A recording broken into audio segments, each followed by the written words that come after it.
ভিজে গেল তো। তো মা মা জিনিসটা অনেক কষ্টের আমানত, তাই অবহেলা করতে নেই। মা মানে অনেক ভালোবাসা। মা মানে শুধু ভালোবাসা নয়, মা মানে আমার আখিরাতের জান্নাতুল ফেরদৌস।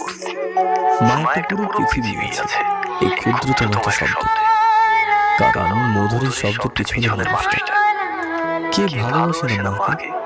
জগতে কারো উত্তর নেতিবাচক হবে না, তার চোখ বুঝে বলে দেওয়া যায়। বিশ্বাস করো মা, একটুও বড় হয়নি, আছে ঠিক আগের মতোই। তোমার কোলে মাথা রেখে যেন জীবনের বাকি কখন কাটে। মা মানে দায়িত্ব না, মা মানে কর্তব্য না, মা মানে শুধুই ভালোবাসা, এক আকাশ ভালোবাসা। তবুও কি সুখ আছে জগতের সব মায়ের কপালে? আপনার মা কিংবা আমার মা? মায়ের শাড়ি, মায়ের ওষুধ, মায়ের ফোনের রিচার্জ। সন্তান হিসেবে নিশ্চিত করতে পারলে সফল সন্তান বলে মনে হতে পারে নিজেকে। মা মানে তো দায়িত্ব, মা মানে তো কর্তব্য। চলুন চলুন একটু ফিরে যাওয়া যাক আমাদের শৈশবে। পড়াশোনার জন্য বকা বা একটু একদম মার পিঠে পড়েনি, এমন মানুষ খুঁজে পাওয়া কঠিনই হবে। সে বকা হয়ে গাল ফুলিয়েছে মায়ের উপরে, মনে হয়েছে বাসা ছেড়ে চলে যায়। দিন শেষে রাত নামলে যখন মাকে দেখতাম, সে বকার জন্য নিজেই কাঁদছে, আদর করে টেনে নিচ্ছে বলে। তখন মনে হতো জগতের কি বা চাই। ভাত খাওয়া শেষে ভেজা মুখটা মুছতাম মায়ের আঁচলে, তোয়ালে টিস্যু পেপার মন টানতো একদম। মাও যেন অপেক্ষা করেই থাকতেন কখন খাওয়া শেষ হবে। মা চুলটা আঁচড়ে দিত যত্ন করে, পরিপাটি করে। এরপর বড় বড় হাজারটা স্টাইলে চুল পারফেক্ট করার চেষ্টা করেছি, পেরেছি কি? কখনোই না। জল হলে ভুল বকেছি, রান্না ফেলে পাশাপাশি থাকা মাকে টেনে ধরে রেখেছি, যেতে দিনি কখনো। কারণ কারণ মা চলে গেলে জ্বরে মরেই যাব। গৃহিণী মায়েদের হাতে তেমন টাকা থাকে না, আমার মায়ের হাতেও থাকতো না। তারপরে অবুঝের মতো এটা ওটা কিনা যেন সবসময় টাকা চাইতাম, পেয়েও যেতাম। পরে বুঝেছি হাতদারের জন্য কত কষ্ট করে জমিয়ে রাখতো মা টাকাগুলো। মায়ের হাতের রান্না তো পৃথিবীর সেরা রান্না সবার কাছে। তবু সবজি রান্নাগুলো কোনো ভালো লাগতো না, কারণ সবজি তো পছন্দ করতাম না। মা বুঝতো সেটা, কিন্তু তবুও জোর করে খাওয়াতো। কত যে রাগ হতো, এখন বুঝি কি প্রয়োজনে জোর করা। মা মানে তো সকালে খাবার রেডি, স্কুলের টিফিন রেডি, স্কুল থেকে ফিরে আগুন খোঁজায় দুপুরের খাবার রেডি। শীতকালে স্নানে গরম জল, গরম শীতল পাটি, মা মানে রাতের মশারি, গায়ের চাদর, সব কিছু ঠিকঠাক থাকা। এমনকি ব্রাশে পেস্টটা পর্যন্ত মাখা থাকতো। হুট করে আলস্যে যদি ঘুমিয়ে পড়ি, সেই ভয়। রেজাল্ট খারাপ, মা আছে তো। বন্ধুদের সাথে ঝগড়া, সেই মা। আর বলবো বাবার কাছে সময় বদলে গেছে বয়সের সাথে।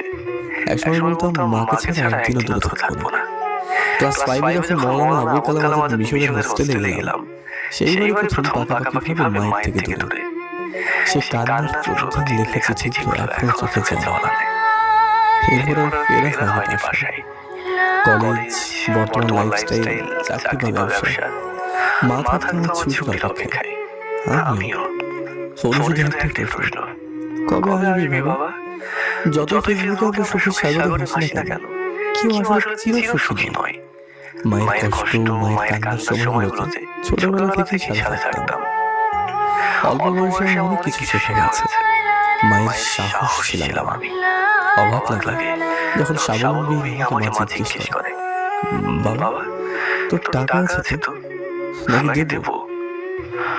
সব মায়ের রক্তের গ্রুপ কিন্তু হওয়া উচিত ছিল ও নেগেটিভ, যারা শুধু দিতেই জানে, নিতে জানেন না।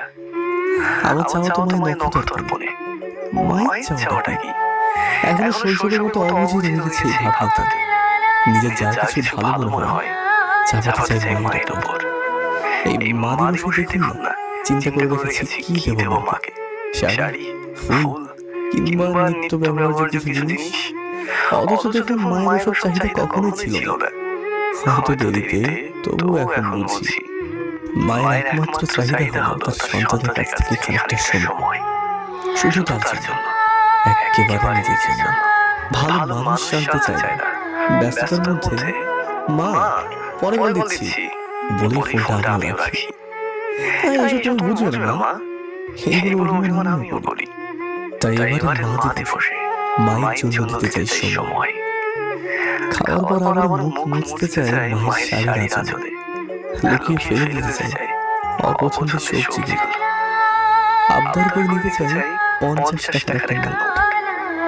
বিশ্বাস করো মা, একটুও বড় হয়নি, আজ ঠিক আগের মতোই। তোমার কোলে মাথা রেখে যেন জীবনের বাকি কদিন কাটে।